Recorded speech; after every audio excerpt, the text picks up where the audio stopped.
Hi, welcome to my video. I'm Jennifer Roberts. You're catching me on my YouTube channel, Bitchute channel and Facebook page at True Divine 44. You can also get me at The True Divine on Instagram and Twitter. Any likes, shares, subscribes, comments and tweets, greatly appreciated, and much love to everybody who's doing that thus far. I appreciate you all more than I can say and more than you probably will ever know. So you can get free readings from me on a daily basis with my tarot stroke energy guidance sessions, I suppose, where I put them out there for you to reach your highest potential on each day. So please join in with those. You're welcome, and subscribe while you're there. Share if you feel led to do so. Also, you can come to me for personal readings or any energy work sessions or any spiritual coaching sessions. You can get me at truedivinemedia@gmail.com or message me on my Facebook page at truedivine44. So this is a writing on the wall, and it's about time. I put out a reading on one of the daily energy stroke tarot readings that I did a couple of days ago, F time. And I meant it because I see time as in the way it's been given to us on a clock, with a calendar that doesn't actually match the powerful times of the year. Holidays in the wrong places and whatnot, distractions everywhere throughout the year in the wrong places, taking us away from our natural law, from what we would be in flow with our own nature's energies, i.e. the solstices, the moon cycles, and all of the above and below of those two things. We have this calendar system that has been imposed on us for a long time now. We also have the clock, and this clock is structured so that we feel pressure each and every day to get as much done within as little a time as possible, because subconsciously we have been conditioned via this clock and via this construct of time that is being put upon us to live in the fast-paced, adrenaline-rushed, distractionary reality that we've been living in for far too long. This takes power away from our own selves and gives the power to the so-called powers that be, the few in the shadows. And they know exactly how to use these codes that they've put upon us. They know exactly how to use the construct of time that they have depicted to us in order to keep us in this state of distraction, tiresome energy. And so I just want to go into a little bit about time and the way I see it, and just discuss with you guys to hopefully lift some of that pressure that the construct of time as it's given to us puts upon us, and hopefully get you back into that center point, that balance point with nature and the natural cycles around you, and to give you some reprieve from the constant pressure of the linear time that is given to us, that time is very short, this is all going to end very, very quickly. It's all going to be over very, very quickly, when indeed it is more cyclically. It's a cycle. It's never ending, always unfolding, just like the sacred geometry that, you know, the patterns continue to unfold, to develop, to create and repeat themselves, but they go in cycles. It's never ending. It's not this straight line and then fall off the end. And that's where we get our fear of death from. So from them putting the clock upon us and putting this construct of time and the calendar that they've put upon us, they have us in fear of yet another hugely natural part of life, and that's something that we call death. Prefer to call it transition wherever I can, because that's exactly what it is. It's transitioning from this body to another body, whether that's a light body or whether that's straight into another physical body. You know, hopefully it's for you to decide if you've done enough inner work on this side to be conscious enough in that transition process. So I think if we can alleviate the spell work of time as it's given to us, actually alleviates us from a lot of subconscious stress and a lot of subconscious victimhood as to the time that we have here and what we can get achieved while we are here. So let's go. So we've got, I'm going to share the screen, getting slightly better at this. Share, okay. So we've got time. So if you think of past into the present, going into the future. And so here we see that it feels very separate. We've got the past, that's in a box, little boxes on the hillside, you know, present, it's in a box. In the future, it's in a box. But it's not like that. If you look even in your own life, you know, you draw upon past memories and past experiences into your present. You remember things, you discuss them, you laugh with friends about times that have gone by. From your past, you've already been in your future where you visualize, maybe even as a child, what you wanted to achieve and do in the future. It might go even deeper than that, that you've had actual visions of the future way back in the past, not really knowing what is going to happen in that present middle part, but you've jumped. So we time travel all the time. In the future, we can go way back into our past, but then our future becomes our present. And you see, they're not little boxes at all. Instead of it being this line, you know, that suddenly ends, it is more like this. This is the ancient knowledge. This is the ancient symbolism of time, of cycles, of never-ending, unfolding experiences and the pattern of life. And so if we go to, I've got my notes again, sorry, I should memorize more, but if we were to go to English, the English language that has been forced upon a lot of the world, you know, it's so arrogant to think, I get so proud of my mum because she, you know, she married an Iranian and she went to Iran. And instead of expecting that they would pussyfoot around her, you know, regarding her English, because even over there, you know, it's super, you know, if you learn English, that's a good thing to do. Because so much of the world relies on it. You know, she went and she learned Farsi and she learned it super quick. So much so that she could then teach English adequately to medical students and doctors alike. And so the English language is very limiting. It is the English language is a wedge in itself. There's a lot of the English language when we're trying to describe things of ancient knowledge. We're very limited as to how we explain things. Even with the divine feminine and divine masculine, I know in Farsi and a little bit in French, I think, don't quote me on that though, you know, as children, he and she is the same thing. They don't even make that separatization. So, you know, the divinities, you know, they're just separate to the gender in entirety. And so the English language is a wedge in itself, and it causes a wedge as to how we can understand our past, the true wisdom, the true ancient knowledge, and how we understand ourselves in the present and in the future. And so this wedge here, at some point with the English language, they brought this in deliberately because within the English language, they correlate the English language with codes, numbers, gematria, numerology. And so they actually use this on a daily basis.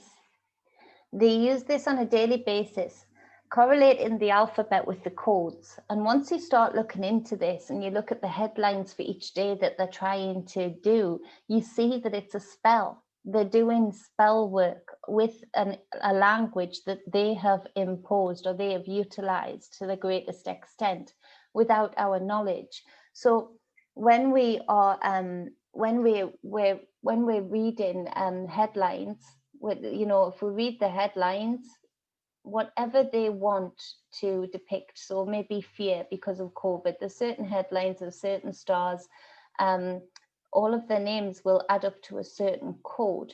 And so these headlines are actually spells that without our knowledge go directly into our brain. Through that, we react in a certain predictive way because of, again, these codes that are hidden, these numbers. And so then we actually go to manifest the reality or the reaction in the external that they have wanted in the first place from these headlines, the spell being complete.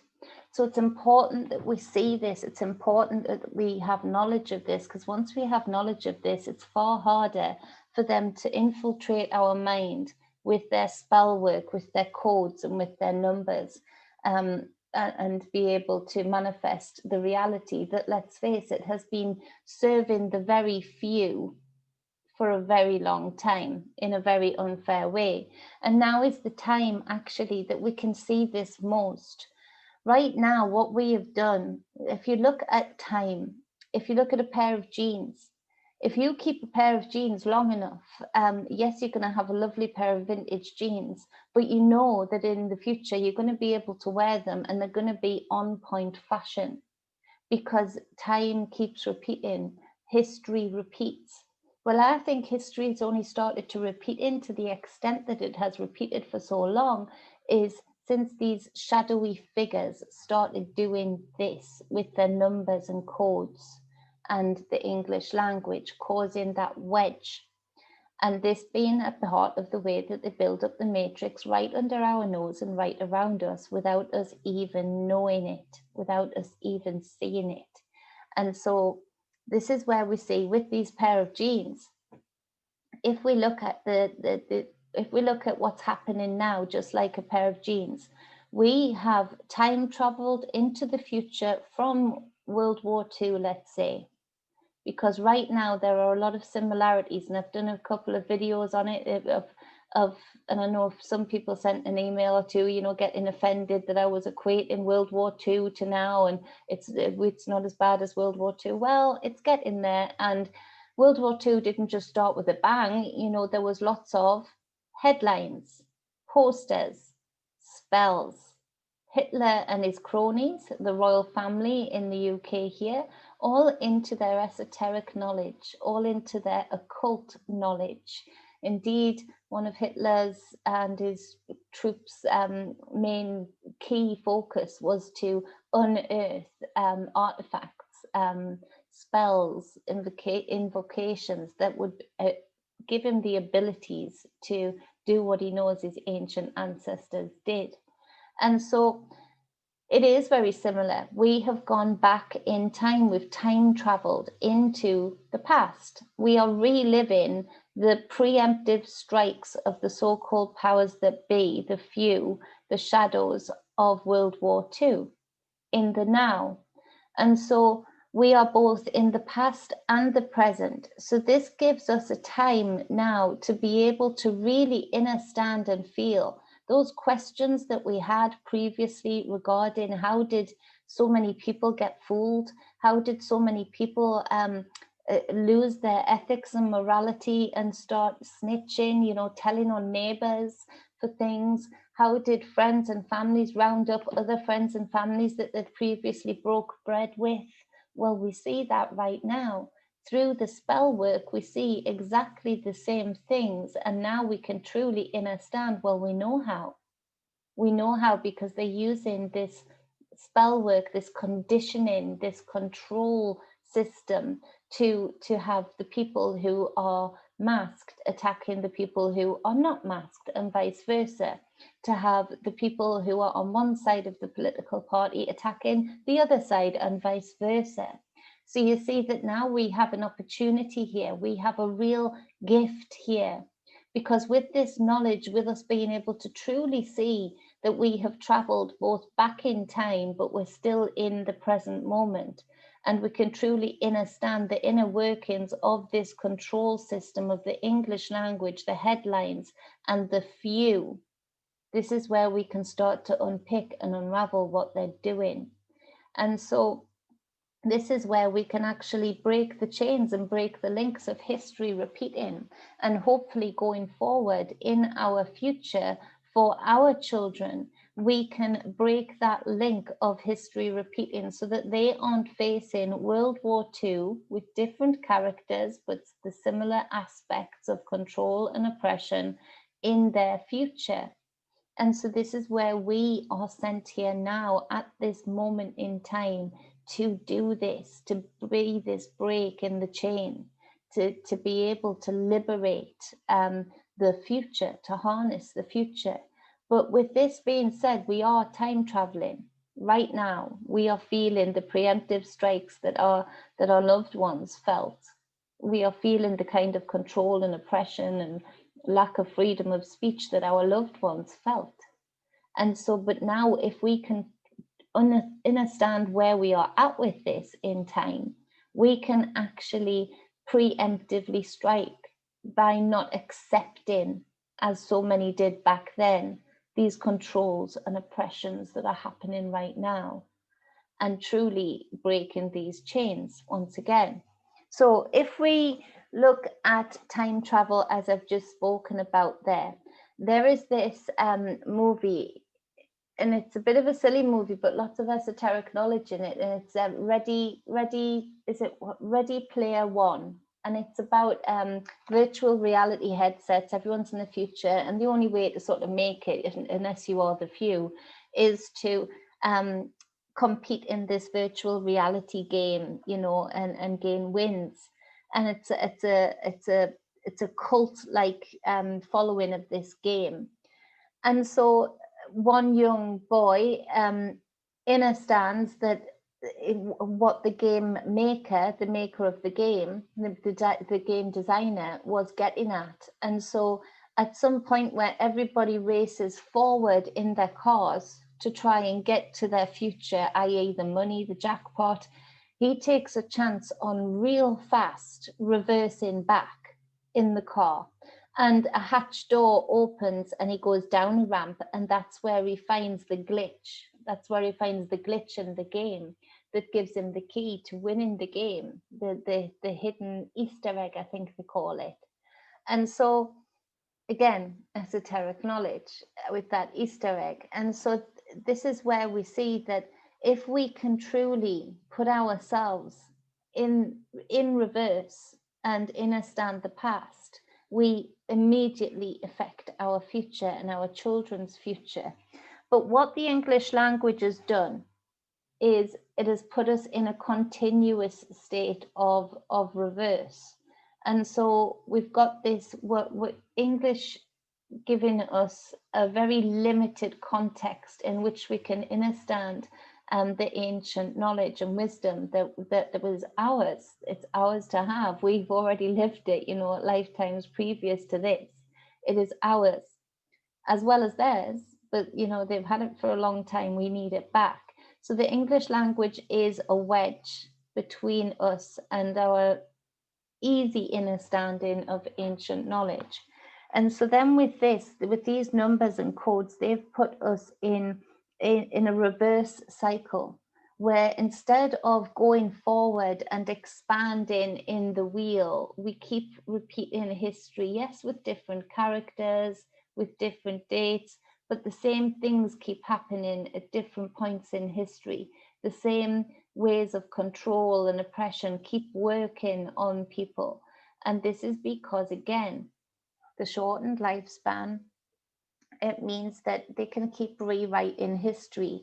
And so they are manufacturing history to repeat again and again and again in order to gain more and more power and maintain their power. So if we are constantly running in reverse but not knowing it, this is where they get away with it. And so we are in the time where we can absolutely stop and be so discerning right now to feel that this time, this construct of time that they've got on us, that history keeps repeating.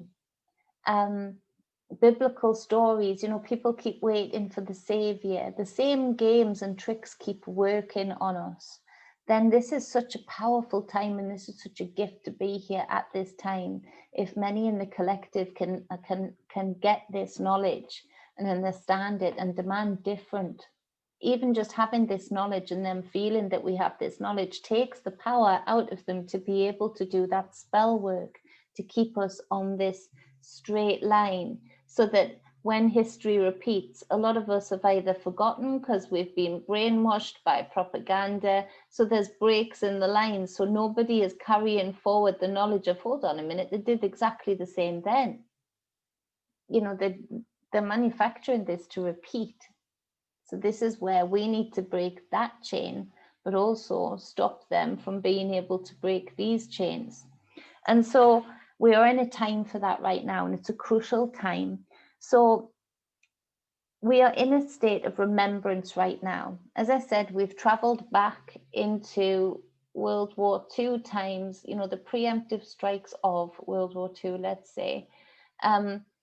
So we are in a time of remembrance. We are in a time of having the opportunity to gain the knowledge of our loved ones, of our ancestors, as to what went wrong and where.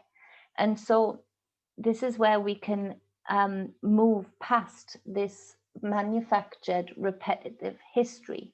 If we think of time equaling frequency,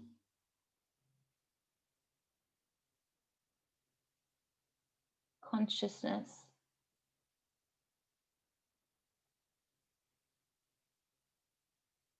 this pen, equaling just frequency. If we can put ourselves in the frequency of our loved ones and actually their manufactured goings-ons right now, you know, through 2020 and 2021 is giving us aid to do that. If we are discerning enough to look at it and pick it apart, then we can physically time travel into a space where we put a full stop to that and we say, no, no further. You don't jump ahead with this. You don't repeat this again. So with this frequency, in frequency, I can just in an instant, right now I'm doing it, move back to my past. I can move to the past in my frequency. I can feel and smell certain memories. I can even visualize all of the colors that are within that time, within that remembrance. So, or I can be in my present, in my frequency, and simultaneously in my frequency, I can be in my future. So this is all we need, is to be able to have our frequency and be discerning about where we are putting it, rather than others putting limitations on it and keeping our frequency in just this all of the time. You know, constantly on the run, constantly distracted, not taking note of either of these when they are taking very much note of both the past and the future and the present. So in doing that, we can resonate with certain frequencies, and knowing the codes, knowing what I know about what they're doing in the headlines, what they do with the English language, I can see the energy imprint of World War II all over now. I can see the energy, the frequency of the spell work that they're putting out, because I can know, I'm in knowledge of the codes, I'm in knowledge of what they're doing with the headlines, the propaganda, the deaths, the fear, all of those power structures. I'm in knowledge of what they're doing. I can see the actors, I can see which actors today depict certain actors back then. And so their spell work immediately starts to be dissolved in my consciousness. I can see them now. They're not the wizard behind the curtain anymore. There's not this subconscious knowing, but not really consciously knowing what's going on. There's this ripping down of the curtain. They can be seen. If we can all do this, imagine it would take us a day to see who is who and who is doing what, literally, if that. And so, and they would know that. And so if we look at CERN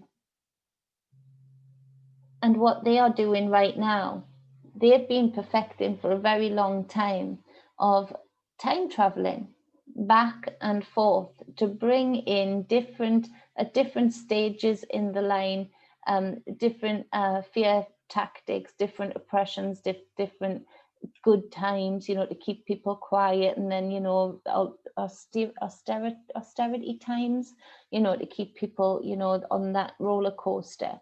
And so with CERN, the elite are using natural time travel that we have got absolute capability to do, like I've just explained, using our frequency and our thought. They are using it to be even more accurate and harnessing time travel, using the electromagnetic fields, where they're really strong pulses of electromagnetic fields coming from above and within our seas, within our lands, certain lines, certain very strong electromagnetic fields, to be able to open portals and to have direct gates and doorways into time travel. Now, if we have the knowledge of this, then all of a sudden the magician is seen. All of a sudden the tricks that they are using are seen. And so this is where we have this travelers scenario. I also brought up in a video about the travelers, and also about them. I've kept mentioning it, that they are really using technology now that can transplant consciousness. So this is why I think they are bringing in a lot of the non-player characters in order to be able to have vessels, physical vessels, for CERN to be able to allow other beings to be brought in from different time spans. So they're messing with things again. I think a lot of the weather stuff, yes, they're doing that deliberately, but I think a lot of this is when they're firing up this baby and using certain electromagnetic fields. It's disrupting the balance. And so there's a time here where I feel within time, and it seems unbelievable to us because, of course, our lifetime is shortened. So again, like this line, we have very short times here, then they break the chain, we die, and then they start again with a new generation in school. So they keep rewriting history. So we haven't been in full remembrance, and that is down to our complacency too. But I guarantee you that this time thing that I've been speaking about can be seen through. Don't you think it's weird? And I'll have to show a video on another one because it's in my emails and I don't want to go off this to get it. But Jeannie and Michael, hey sis and hey bro, sent me something when I'd just been talking to Abby about this and sort of getting my thoughts straight for doing this video. And I'd said, isn't it weird that we see like prehistoric animals just around? You know, and she brought up, she's so good with her animals and fish and whatnot, and she said, oh yeah, if we look at the coleocanith fish, I think that's how you pronounce it, and the isopod, they can't even age them, they're so ancient. And I'll look it up actually now. Can I stop sharing for a moment? I am back. Let's see. Can I go on here? Okay, so let's see here. Sorry, I should have had this ready. But this is where we see that this isn't out of, you know, I know people might say, what's she talking about? She's gone crazy, you know, portals and electromagnetic fields and time travel and whatnot. But I've seen this, I've seen them opening up these portals. And then I sort of thought, isn't it weird that we have certain animals and fish here that just seems really out of place? You know, they're so old and ancient. And so it says here that I'll read that to you. I'll share the screen so you can see. 1 second. Riveting. Share. Okay, so this is this fish. So is it coleocanthus? Coleocanthus, I think. You'll probably get a laugh out of that. So this is the fish that is so ancient. And so we've got that. Oh no, I don't want to do that. Sorry. Where is it? There. So I'll not try and zoom in on that. But it's scientific name Latimeria, Maria, I can't spell today. Fish. It's a carnivore. It lives in a school.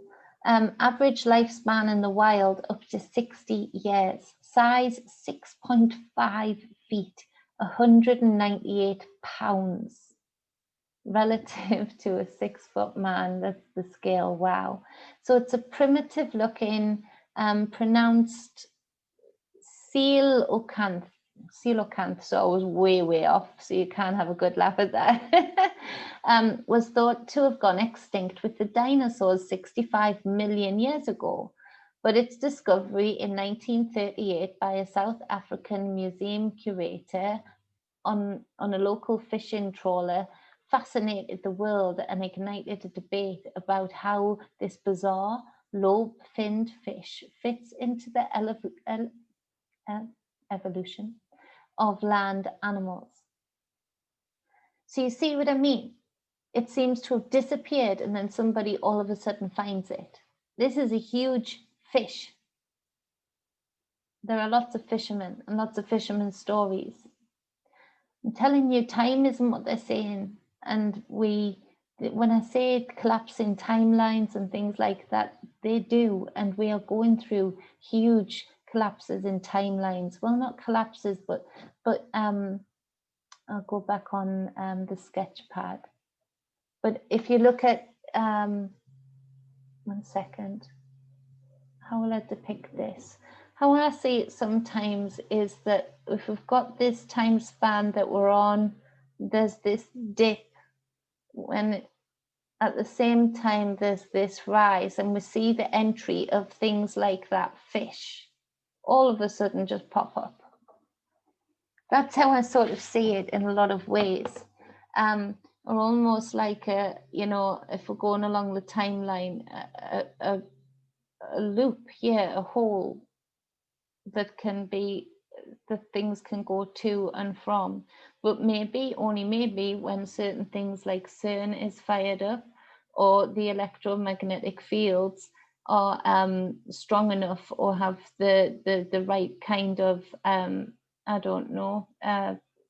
environments to fire it up on both sides, maybe.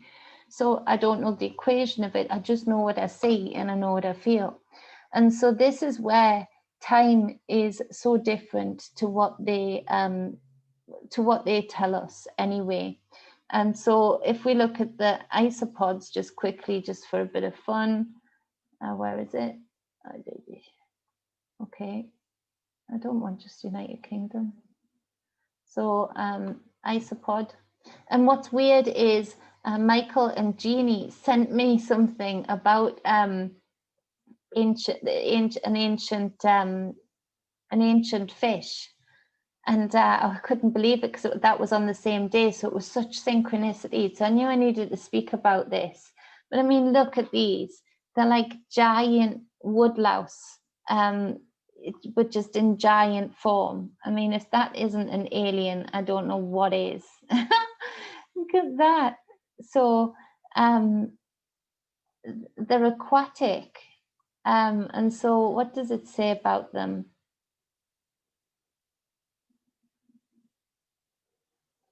They're the smallest, but anyway, they're huge, and they live in the sea, and you can see how big they are. And so again, they weren't seen for the longest time, then all of a sudden cropped up, and that is happening countless times. It's happening with newly found spiders that are so bright you couldn't miss them. But they all of a sudden they're apparent to people who've lived in that same environment the whole time. And so it is super interesting to consider, but it is also super liberating to consider that we don't need to be in this rat race that they put us on, with this beginning, middle and end, and having to rush our way through life and miss out on so much because of what we are told and conditioned to live our lives by, i.e. this clock, this watch, this short time span. Come on, this short time span. And so this is a liberating thought, but it's also more powerful than that, because with this knowledge, we start to see the codes, the spells, and we just see what they're doing. The curtain is down, the mask is down.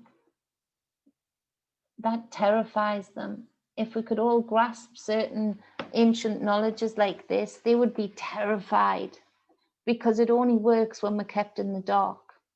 And with them giving us, with the poisons and whatnot, a relatively short time span, they can always just keep repeating after each generation, which is why after generation, their family stays in power, because they keep a hold of the knowledge. They don't have these breakers in it. We don't. So I hope that helps, and I hope that made sense. I could probably talk for hours on this. I could probably get right into visions on this, and I'll not bore you with that. But I just wanted to bring that to you, that we are never ending.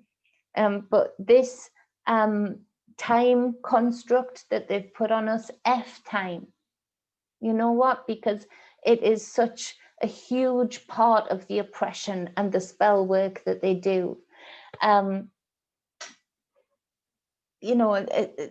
Fuck the repetitive cycles. We're done. We've had enough of them. I'm finished with the amount of cruelty that this kind of spell work allows them to be able to achieve. This is it. We're in this time of liberation.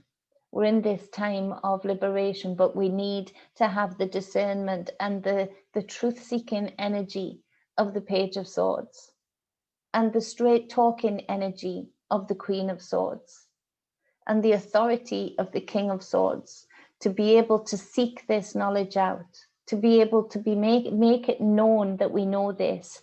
A lot of people making this kind of knowledge known to the powers that be, the so-called powers that be. This is more powerful than us going out in our millions on the streets and protesting, pulling down statues, all of the above, because this is what they are terrified of. This is what they work so hard to keep right under our nose, so it's effective and it's potent, but for us not to see. Once it is seen, they know the game is up. And so, that being said, it's either coming into this next cycle real hard and strong to try and keep people distracted. And you can see the levels of distraction. Don't be distracted. Look deep, dig deep. Don't limit your thoughts to anything. Go within, see how much of this resonates with you. See how this feels for you. Does this feel like it makes sense somehow? Does the cycle rather than the line, and then you just flat line and you're out, you're done, you tapped out? Does it make more sense? I think for a lot of you it will. I think a lot of you will be in true remembrance of something. Now, I'm not intelligent enough to explain to you how these loopholes, how these voids work, going in and without. I just know that I can see and feel different timelines. And I just know that for a long time, they can be just, like waves on top of each other, sometimes bouncing into each other. But right now, everything is just like this, it's so, and I think a lot of that is down to sin. And a lot of that is that's how it is, we time travel. And it's frequency. We can travel on frequency. We manifest through frequency. you know, so we emit frequency, and so all is frequency, all is energy. And so I hope it makes sense. I hope it does for you what it does for me. And as I say, that's what I was going to say, I'm not intelligent enough to tell you what each wave is, and you know, how many, I don't know, how much strength you have to have at either side of these electromagnetic fields. I just know that when I remote view, I can see and feel them. And when I'm just in a natural state, I can feel the changes in energy. And I can see, I can visualize how that looks to me, how that would work to me. So there's a lot of you out there that are far more intelligent and could probably explain this, you know, scientifically as to how this is. I can't do that, but I can bring you it in this format and hopefully plant a seed for you guys, you intelligent minds, to go and piece this together, to help this be yet another part of the liberation of us and our future us, our children. And the future us that might come back here, because it might not be quite so bad as we think, once we can break through these codes, these spells, these numbers, and liberate our numbers to their natural state. You know, think of Tesla, think of how he saw numbers and the equations of them. It wasn't 1, 2, 3, 4, 5, 6, 7, 8, 9, 10. That's again just like the clock. It's a construct that's been put on us to distract us from our truth. So I love you all. I appreciate you all. Thank you for listening. Leave a comment. Let me know. I really am open to what you guys think of this. Please share the work. Give it a like and make sure you're subscribed. I love you all. Stay balanced and stay whole. Mwah. I've said goodbye before I've even stopped sharing, so now it's the long goodbye. Mwah.